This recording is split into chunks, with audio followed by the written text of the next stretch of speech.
आज की जो मेरी पोइट्री का टाइटल है वो है फादर के ऊपर। बट इससे पहले कि मैं एक चीज़ बोलना चाहूँगी कि आज के टाइम पे जब भी लड़का और लड़की या मर्द और औरत के लिए बात होती है उसमें औरत और लड़की का नाम सबसे पहले आता है। पर किसी ने सही कहा है कि हर बार लड़का या मर्द गलत नहीं होता, सिचुएशन डिपेंड करती है। तो इसको मैं एक शायरी से स्टार्ट करती हूँ कि चाहती हूँ लिखना एक मर्द की आवाज़ को, चाहती हूँ लिखना एक मर्द की आवाज़ को, उतारना चाहती हूँ पन्नों पर उनके गहरे एहसास को।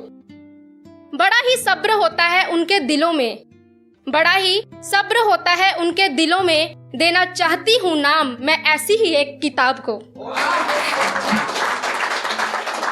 तो जो मेरी पोइट्री है ये मैंने अपने फादर के ऊपर लिखी थी, क्योंकि पापाओं का ना काम होता है कि वो ना मतलब कहीं पे भी बेइज्जती कर देते हैं, यार दोस्तों के बीच में भी। तो जैसे हमारा घर बन रहा था और मैं ना यहाँ से छुट्टी लेके घर गई थी। मैंने कहा पापा आप ईंटें उठा रहे हो, मैं उठाऊं? तो कहते तुम करने क्या आए हो, यही करो। तो ऐसे ही मैंने उनको, क्योंकि मैंने देखा है कि मेरे जो फादर हैं वो नॉर्मल इंडस्ट्री में काम करते हैं और वहाँ से आना फिर घर में देखना, हमारे घर में तो गाय भी है तो हर चीज़ को हैंडल करना। तो मैंने उस पे लिखा है कि जब हॉस्पिटल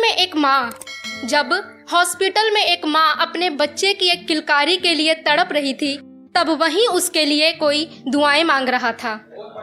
बेचैन था वो भी लेकिन पर उम्मीद लिए हाथों में दवाओं के पर्चे ले बस इधर उधर भाग रहा था। खुशी तो थी उसे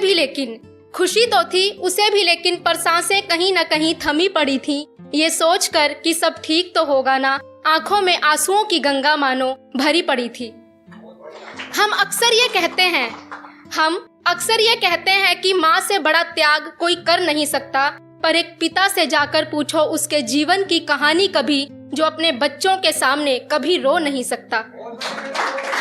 एक पिता से जाकर पूछो उसके जीवन की कहानी, जिसने अपनी पसंद से अपने लिए कभी कपड़े तक नहीं खरीदे होंगे, क्योंकि वो जानता है कि उसी की खुशियों से उसके घर के दिए जलेंगे। अगर माता जगत जननी है तो पिता जगत पालनहार हैं, उनके चरणों के आगे आज वो हजारों तीर्थ धाम बेकार हैं। Thank you.